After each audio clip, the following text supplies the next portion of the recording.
अस्सलाम वालेकुम। जी आप सब ठीक होंगे जी। जिस तरह इस प्लेटफॉर्म के ऊपर हमने एक बुक रीडिंग स्टार्ट की हुई है और बुक का नाम है sapiens a brief history of human kind. तो आज हम उसका जी एक चैप्टर उसका कंप्लीट हो गया। तो हमने उसको जी 3 एपिसोड में कंप्लीट किया था। और हमने उसको डिस्कस किया है, उनमें जो भी इम्पोर्टेंट इवेंट्स थे उसके अकॉर्डिंग, और जो चैप्टर के अंदर डिविजन्स थी उसके अकॉर्डिंग हमने उस डिवीजन के अकॉर्डिंग हमने उसको सीखा है। अब फर्दर चैप्टर 2 आज हम स्टार्ट करने जा रहे हैं, और उसमें भी बेसिकली ये हमारी एपिसोड 4 है। और उसमें भी हम जी वो चैप्टर के अंदर जो डिवीजन है उसके अकॉर्डिंग ही हम सीखेंगे। मैं आपके साथ बुक ओपन कर रहा हूँ।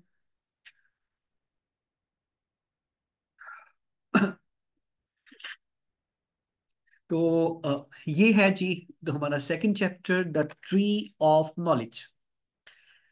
ठीक है। तो मैं आपके साथ एक स्टोरी की फॉर्म में इसको कोशिश करूंगा कि आपके साथ इसको मैं डिस्क्राइब करूं।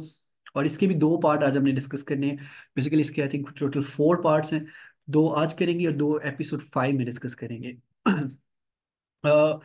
इसमें जी स्टार्ट करता है कि जिस तरह हमने पिछले चैप्टर में देखा था कि ईस्ट अफ्रीका में जो सैपियंस थे वो आबाद हो गए थे, यानी कि वहां पे उनकी तादाद थी जी तकरीबन 1,50,000 साल पहले।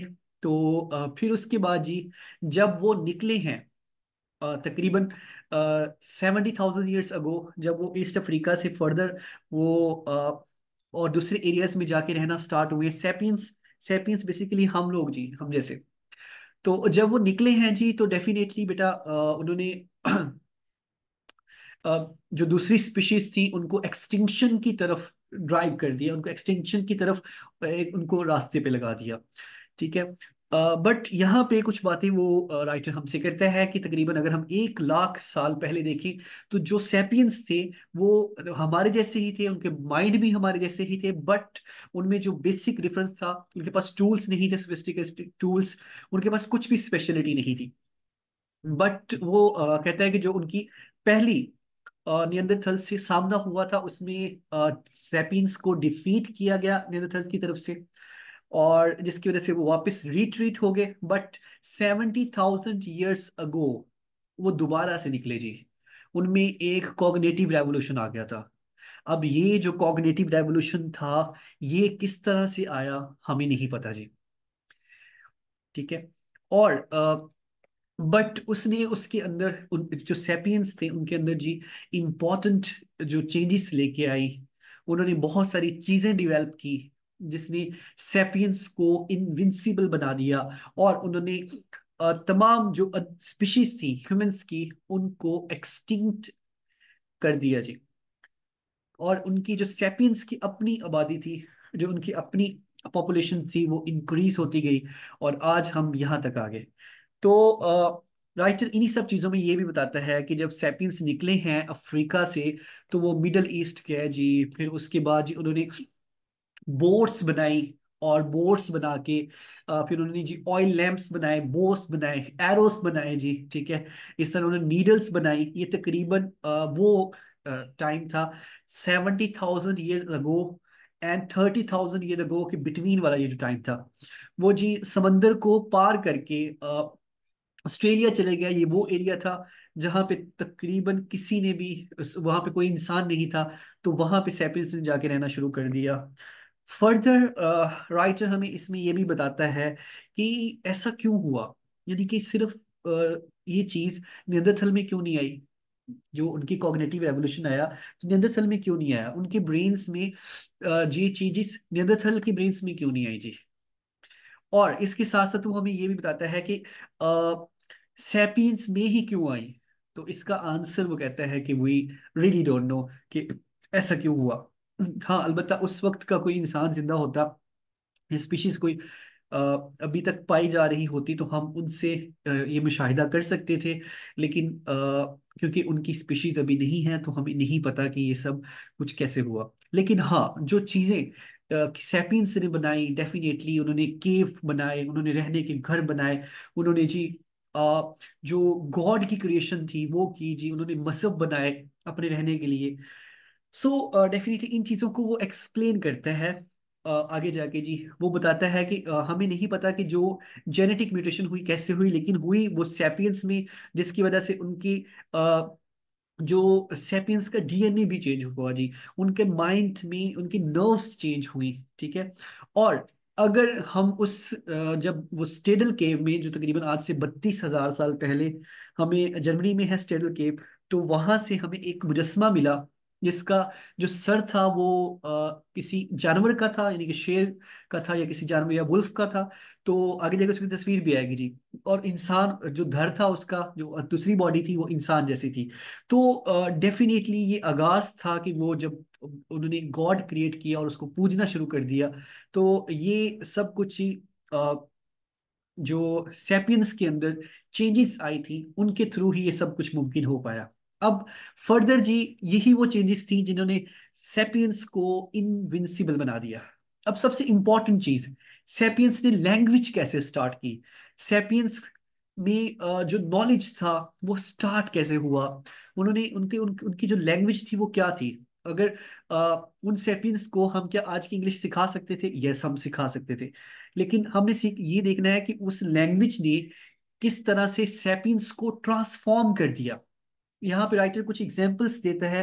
वो कहता है कि अगर आप देखें तो जो ग्रीन मंकीज हैं, ये जोलॉजिस्ट की कुछ, वो यहाँ पे एक्सपेरिमेंट्स को यहाँ पे जी आपके हमारे साथ डिस्कस करते हैं। कहते हैं कि जो ग्रीन मंकीज है वो उनकी भी लैंग्वेज है, हर स्पीशी की अपनी अपनी लैंग्वेज होती है, हर स्पीशी की अपनी अपनी लैंग्वेज होती है।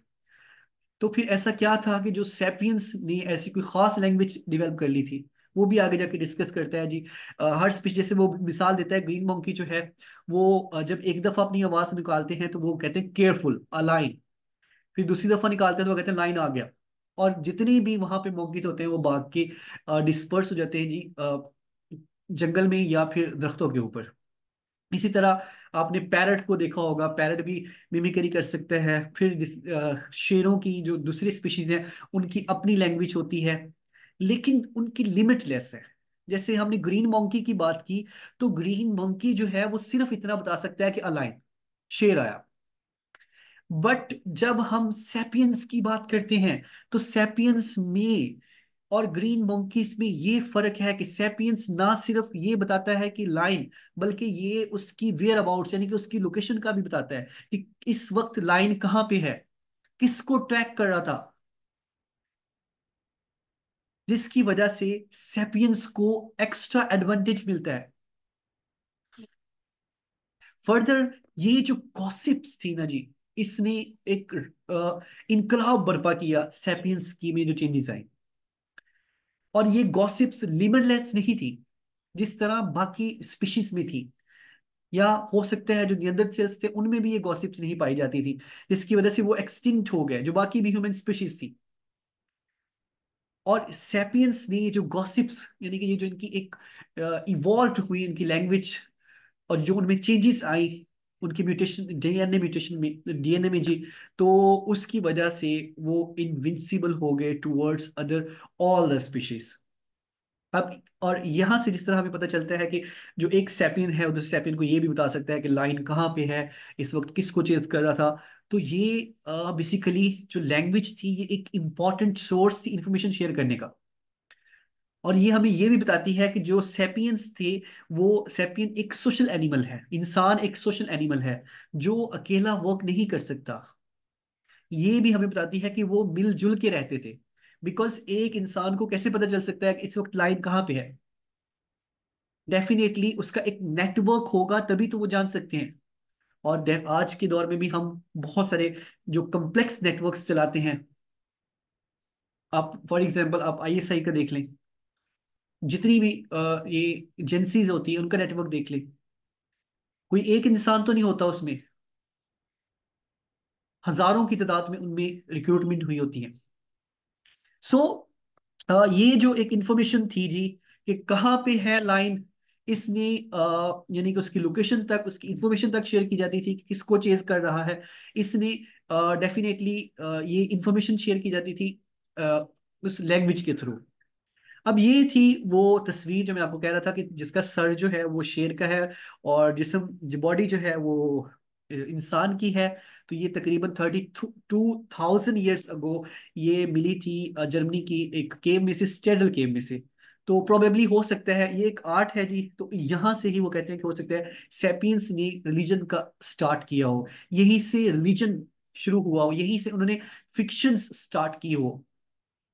अब सबसे इंपॉर्टेंट चीज जो यहाँ पे मैं आपके साथ शेयर करूंगा, अगर हम बात करें चिम्स की,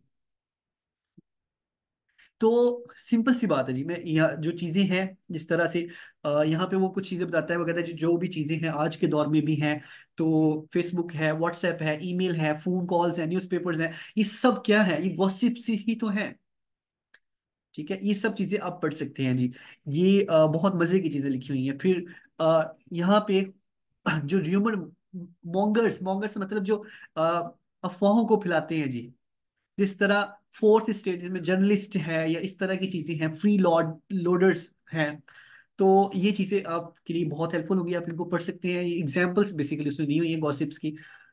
अच्छा, अब यहाँ पे एक चीज बहुत इंपॉर्टेंट थी कि अगर हम देखते हैं चिम्प्स, तो चिम्प्स जो हैं वो तकरीबन जी उनके जो उनका ग्रुप होता है उसमें ऑलमोस्ट मैं 20 to 50 मेंबर्स होते हैं।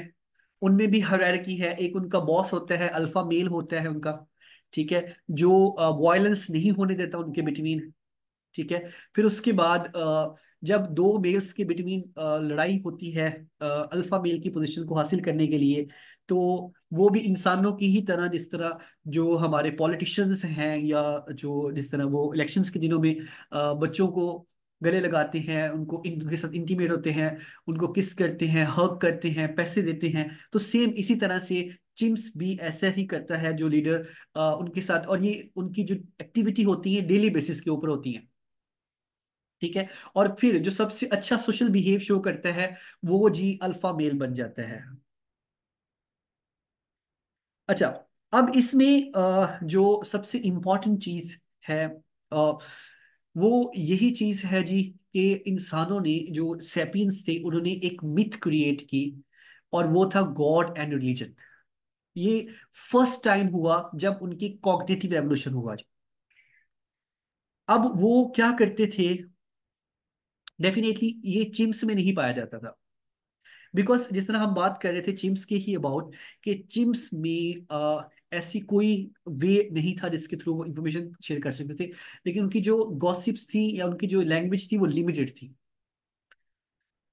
और मैक्सिमम जो साइंटिस्ट कहते हैं कि उन्होंने चिम्स के एक ग्रुप में 100 मेंबर्स देखे या 150 मेंबर्स देखे। इससे ज्यादा जब भी वो मेंबर्स बढ़ते हैं 250 या 300, तो उनमें एक डिस्प्यूट क्रिएट हो जाता है, जिसकी वजह से उनमें से नया ग्रुप उभर के बाहर आ जाता है। लेकिन इंसानों ने इतना बड़ा, लाइक आप देखिए, मिलियंस ऑफ पीपल्स को गैदर किया एक नजरिए पे, कैसे। और वो सबसे इंपॉर्टेंट चीज है, सेपियंस ने जो क्रिएट की फिक्शन, जो क्रिएट की मिथ्स, तो राइटर कहता है कि जो सेपियंस थे उन्होंने मिथ्स क्रिएट की, जो गॉड की, रिलीजन की, जिसके थ्रू उन्होंने इंसानों को यानी कि दूसरे इंसानों को जोड़ना शुरू किया। हम एक मिसाल लें कि जो चिम्स थे, एक ग्रुप में एक 100 चिम्स हैं, ठीक है, जब भी वो एक नए किसी और चिम्स से मिलते हैं अपने ग्रुप से बाहर, यानी कि उनके जो एक 100 चिम्स हैं उनके आपस के जो रिलेशंस हैं वो इंटीमेट रिलेशंस हैं, लेकिन जब वो बाहर वाले से मिलते हैं तो उसके साथ लड़ते हैं। लेकिन इंसान नहीं लड़ता। अगर हम फॉर एग्जाम्पल हम पाकिस्तानी हैं, ठीक है, ये पाकिस्तान क्या है, बेसिकली ये भी एक फिक्शन है, एक मिथ है जो हमारे माइंड ने क्रिएट की है। अगर हम दुनिया के बाहर भी किसी कोने में पाकिस्तान से मिलते हैं, तो हम जी उसको इज्जत की निगाह से देखते हैं, हम उसके साथ लड़ते नहीं हैं। हम कहीं पे भी दुनिया किसी कोने में किसी इंसान को देखते हैं तो ह्यूमैनिटी जो हमने क्रिएट की ये भी एक फिक्शन है। ठीक है, तो ये सबसे इंपॉर्टेंट चीज जी, ये सब जो है ये मैं आपको बुक की बातें बता रहा हूँ, इसमें मेरी कोई ओपिनियन नहीं है। ओके, सिर्फ मैं आपको समझा रहा हूँ इनको आज के दौर के साथ कंपेयर करके। सो वो कहते हैं कि जो सेपियंस ने जो सैपियंस में सबसे इंपॉर्टेंट कॉग्निटिव रेवोल्यूशन आया, उसमें सबसे इंपॉर्टेंट चीज ही ये थी कि जो उन्होंने एक मिथ क्रिएट की, और वो मिलके रहना शुरू हुए। और तकरीबन 150 नहीं, 200 नहीं, मिलियंस ऑफ सैपियंस ने एक एक ही नजरिए के गिर्द वो रहते थे जी, सबको बाई बाई मानते थे। उन्होंने मिथ्स बनाए जी कि जब कोई मर जाएगा तो फाइनल आखिरत में उनको ये मिलेगा। तो ये सारी की सारी उन्होंने अपने माइंड से इख्तरा की, अपने माइंड से उन्होंने बनाई जी ये सब चीजें, जिसकी वजह से उनके ग्रुप स्ट्रांग होना शुरू हो गए कंपैरेटिवली टू अदर स्पीशीज, और वो इनविंसिबल हो गए जी। फर्दर अगर हम ये सब चीजें देखें, ये देखें, एक इसमें स्टोरी है पिगुइट की, लेजेंड ऑफ पिगुइट। पिगुइट बेसिकली ये स्टेडल केव का ही एक वो उन्होंने बनाया हुआ है कि सर जो है वो शेर का, और बाकी जो धड़ है वो इंसान का।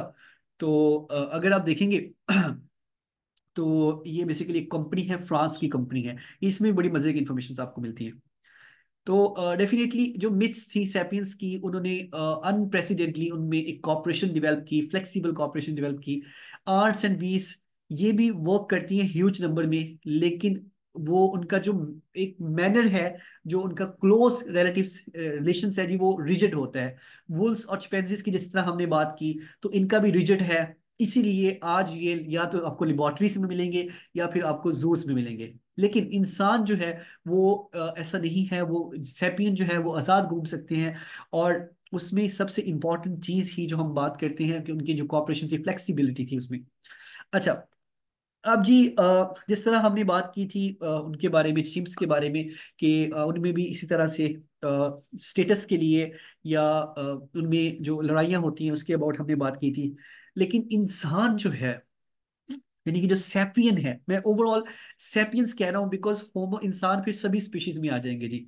जब मैं इंसान कर, मैं सिर्फ सैपियंस कहूंगा जी, ताकि आपको आइडिया हो सके कि मैं सिर्फ सैपियंस की ही बात कर रहा हूँ। तो सैपियंस ने जब मिथ्स क्रिएट की, तो उस मिथ्स के अबाउट, उसके अराउंड उन्होंने अपनी एक कम्युनिटी बनाई।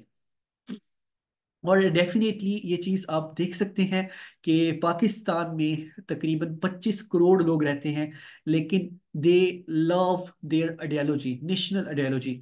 दे लव कि वो मुसलमान है, ठीक है। लेकिन ये सब अकॉर्डिंग टू राइटर ये क्या थी, ये फिक्शन थी, ये मिथ थी, जो उनकी सेपियंस की माइंड ने इन्वेंट की, ठीक है। जिसके थ्रू वो एक दूसरे के ऊपर ट्रस्ट करना शुरू हुए, उन्होंने एक दूसरे के ऊपर फेथ रखना शुरू किया, और जिसके थ्रू वो आज तक जिंदा है। एंड फर्दर राइटर हमें इसमें ये बताता है कि पिगविट एक कंपनी है, ठीक है। वो ऑटोमोबाइल की कंपनी है जी, ठीक है। अगर हम उसकी बात करें तो पिगविट की तकरीबन लाखों में जी उसकी गाड़ियां बिकती हैं। ये बेसिकली फ्रांस की कंपनी है एक।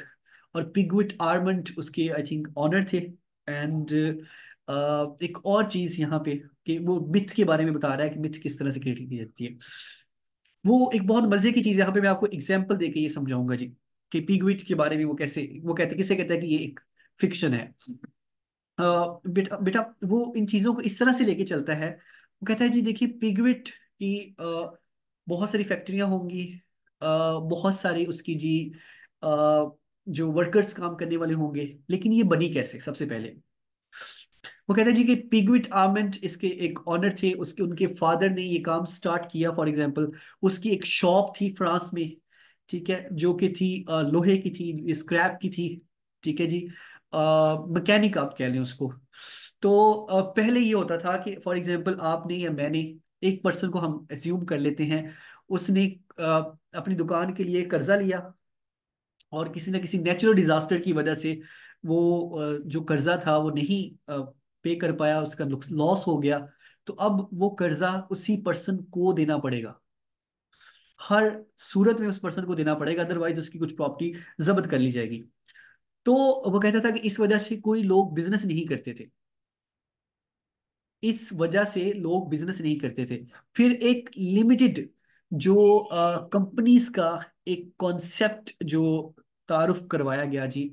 बेसिकली वो था क्या, यहाँ पे जी हम उसके ऊपर बात करेंगे। ये देखिए, officials, the companies official name, यानी कि वो कब हुआ। लिमिटेड कंपनीज यानी कि बेटा ये एक टर्म है जिससे मुराद ये होती है कि आपकी कंपनी रजिस्टर हो जाएगी, ठीक है। और जब भी उस कंपनी लोन लेगी, तो वो कोई एक सिंगल पर्सन लोन नहीं लेगा, वो पूरी कंपनी लोन ले रही है। मिसाल के तौर पे जिस तरह हम कोई कंपनी की बात कर लेते हैं, जिस तरह पाकिस्तान की नेस्ले की बात कर लेते हैं, कि अगर नेस्ले किसी बैंक से लोन लेती है, तो नेस्ले का ऑनर नहीं लोन ले रहा, वो नेस्ले कंपनी लोन ले रही है, ठीक है। जब यूएनओ पाकिस्तान से कहता है कि वो अपने यहाँ ह्यूमन राइट्स को प्रमोट करे, तो वो पाकिस्तान को कह रहा है, वो किसी एक पर्सन को नहीं कह रहा। पाकिस्तान में सभी गवर्नमेंट्स है, स्टेट है, सभी लोगों को वो कहा जा रहा है, पाकिस्तान एक पर्सन से नहीं है, ठीक है। और पाकिस्तान इटसेल्फ खुद नहीं, खुद खुद उसकी कोई बॉडी नहीं है, वो सिर्फ हमारे माइंड्स में एग्जिस्ट है, हमारी आइडियोलॉजी में है। और यही बात राइटर हमें कहता है कि ये एक फिक्शन है। और जो लिमिटेड कंपनीज का कॉन्सेप्ट तारुफ करवाया गया, लॉ लॉ भी एक फिक्शन है जी। डेफिनेटली उसकी कोई भी एक एक उसकी शेप नहीं है, कोई भी उसकी फिजिकल शेप नहीं है, उसकी फिजिकल एग्जिस्टेंस नहीं है, तो वो भी एक एक एक फिक्शन है जी। फर्दर राइटर हमें ये बताता है कि पिगविट आर्मंड ने जब कंपनी को रजिस्टर करवाया, जिस तरह जी उसके जो भी रिचुअल्स थे, जो भी लॉस के रिचुअल्स थे, वो भी डेफिनेटली हमने अपनी फिक्शन के थ्रू, अपनी मिथ्स के थ्रू बनाए हुए हैं। जब वो पूरी हो गई, तो फिर एक कंपनी रजिस्टर हो गई जिसका नाम था पिगविट। अब पिगविट जो है ये बेसिकली एक मिथ है, और मिथ को कभी भी आप फिनिश नहीं कर सकते, और मिथ को सिर्फ मिथ ही खत्म करती है। जिस तरह जी हम एक मिसाल देते हैं, पिगविट की ही वो मिसाल देता है। वो कहता है आप पिगविट की जो सारी गाड़ियां जो दुनिया में चल रही हैं, उन सबको आप तोड़ दें, स्क्रैप कर दें, इसके बावजूद पिगविट खड़ी रहेगी, वो नई गाड़ियां बना देगी। आप इसकी सारी फैक्ट्रीज को तबाह बर्बाद कर दें, इसके सारे जो वर्कर्स हैं उनको मार दें, लेकिन फिर भी पिगविट एज इट इज वैसे ही रहेगी। वो दोबारा से लोन लेगी और दोबारा से फैक्ट्रीज बनाएगी, नए लोगों को रिक्रूट करेगी, पिगविट वैसे की वैसी रहेगी। इसी तरह से फर्दर वो जो ये यहाँ पे बात करते हैं, वो कहते हैं कि आप क्योंकि जो पिगविट है वो एक बंदे का नाम नहीं है, उसमें काम करने वाले जो लाखों लोग हैं, वो सब मिलके पिगविट बनते हैं, लेकिन फिर भी पिगविट की कोई अपनी फिजिकल एग्जिस्टेंस नहीं है। सो राइटर कहता है कि ये जो चीज थी, जो फिक्शन क्रिएट की सैपियंस ने, इस वजह से सैपियंस आपस में मिलजुल के रहना शुरू हुए और एक दूसरे के साथ कॉपरेट करना शुरू हुए जी। और जिसने ये देख सकते हैं, ये वाला है पिगविट का लाइन, जिसने जी उनके अंदर डेफिनेटली एक ऐसा कॉपरेशन स्टार्ट किया जो उनको सरवाइव करने में आज भी हेल्प आउट कर रहा है। एंड डेफिनेटली जी, होपफुली कि आपको इन चीज़ों की समझ आई होगी। और फिर एंड पे जाके नेक्स्ट चैप्टर में मैं वैसे ही आपको बता देता हूँ, क्या बात करता है कि वो बताता है कि एक मिथ को सिर्फ मिथ ही रिप्लेस कर सकती है, ठीक है। डेफिनेटली उस दौर में जब सैपियंस ने रिलीजन को क्रिएट किया, अपने अपने गॉड बनाए, ठीक है, वो सारी उनकी कॉग्निटिव एवोल्यूशन थी। और उस गॉड के गिर्द जो उस गॉड के मानने वाले थे, ठीक है, जिस तरह हम आज भी अगर हम रिलीजन की अबाउट बात करते हैं, तो हम क्या समझते हैं कि जो लोग हैं, जो हम अपने रिलीजन वालों को तो ज्यादा अहमियत देते हैं कंपैरेटिवली टू अदर रिलीजन्स। तो राइटर कहता है इसी तरह से तब भी ऐसे ही था जब रिलीजन को क्रिएट किया गया। और यही वो मिथ्स थी जिसकी वजह से वो आपस में ज्यादा से ज्यादा कॉपरेट कर सके, क्योंकि वो एक मिथ के लिए काम कर रहे थे सभी मिलके। एंड जो उनकी गॉसिप्स थी, उन्होंने उनके बिटवीन एक बॉन्ड क्रिएट किया। डेफिनेटली जब साइंटिस्ट जो हैं, जो काम कर रहे होते हैं क्वार्क्स के ऊपर या न्यूक्लियर के ऊपर वो काम कर रहे होते हैं, तो जब वो अपनी ब्रेक टाइम में, क्या वो उन्हीं चीज़ों को डिस्कस करते हैं? नहीं, वो क्या करते हैं, वो अपने बॉसेस की लाइफ को डिस्कस करते हैं, उनके क्रूअलपन को डिस्कस करते हैं। यही गॉसिप्स हैं जो इंसानों में एक बॉन्ड क्रिएट कर, सॉरी, जो सैपियंस में जिनने एक बॉन्ड क्रिएट किया। और सेम उस टाइम पे भी ऐसे ही हुआ जब इन फिक्शंस को सैपियंस के द्वारा क्रिएट किया गया। होपफुली जी, इन इन दो जो चैप्टर्स की मैंने आपके साथ इसको एक्सप्लेन करने की कोशिश की है, उसकी आपको समझ आई होगी। और फर्दर अगर आपको इसमें से किसी किस्म की कोई समझ नहीं आई तो आप कमेंट बॉक्स में मुझे बता सकते हैं। ठीक है, और ये हमारे पहले दो थे जी, चैप्टर 2 के दो पार्ट मैंने यहाँ पे डिस्कस किए हैं। फर्स्ट जो इसके बाद मैं डिस्कस करूंगा जी, वो इससे नेक्स्ट जो 2 पार्ट्स रहते हैं हम उसको डिस्कस करेंगे। और ये हमारी एपिसोड 4 है, और नेक्स्ट जो है जी एपिसोड 5 में ये चैप्टर हमारा कंप्लीट हो जाएगा। अगर आपको जी ये बेनिफिशियल लगती हैं तो वीडियो को लाइक करें, चैनल को सब्सक्राइब करें। Thank you so much.